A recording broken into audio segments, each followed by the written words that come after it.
আয়াত ৫৮ وَإِمَّا تَخَافَنَّ مِنْ قَوْمٍ خِيَانَةً فَانبِذْ إِلَيْهِمْ عَلَى سَوَاءٍ إِنَّ اللَّهَ لَا يُحِبُّ الْخَائِنِينَ। অনুবাদ: আর যদি আপনি কোনো সম্প্রদায়ের চুক্তি ভঙ্গের আশঙ্কা করেন, তবে আপনি তাদের প্রতি সরাসরি নিক্ষেপ করুন। নিশ্চয় আল্লাহ চুক্তি ভঙ্গকারীকে পছন্দ করেন না। তাফসীর: ১ নং ফুটনোটের বিবরণ, অর্থাৎ তাদেরকে তাদের চুক্তি সম্পর্কে অবহিত করুন। তারা যেন জানতে পারে যে তাদের সাথে কৃত চুক্তির কার্যকারিতা শেষ হয়েছে। তারা যেন আপনাকে কোনো দোষারোপ করতে না পারে যে আমরা আপনার সাথে কৃত চুক্তির শেষ হওয়ার ব্যাপারে অবহিত ছিলাম না। জালালাইন ও সাদি রহমতুল্লাহ আলাই। ২ নং ফুটনোটের বিবরণ, আয়াতে রাসূল সাল্লাল্লাহু আলাইহি ওয়াসাল্লামকে যুদ্ধসন্ধির আইন সংক্রান্ত কয়েকটি গুরুত্বপূর্ণ ধারা বলে দেয়া হয়েছে।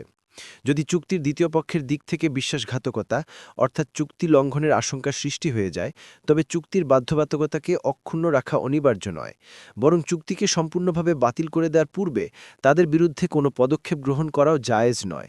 বরং যদি কোনো প্রস্তুতি নিতে হয়, তা এই ঘোষণা ও সতর্কীকরণের পরেই নেবেন। নির্দিষ্ট এক সময়ের জন্য মুআবিয়া রাদিয়াল্লাহু আনহু এবং রোমবাসীদের মধ্যে এক যুদ্ধবিরতি চুক্তি ছিল।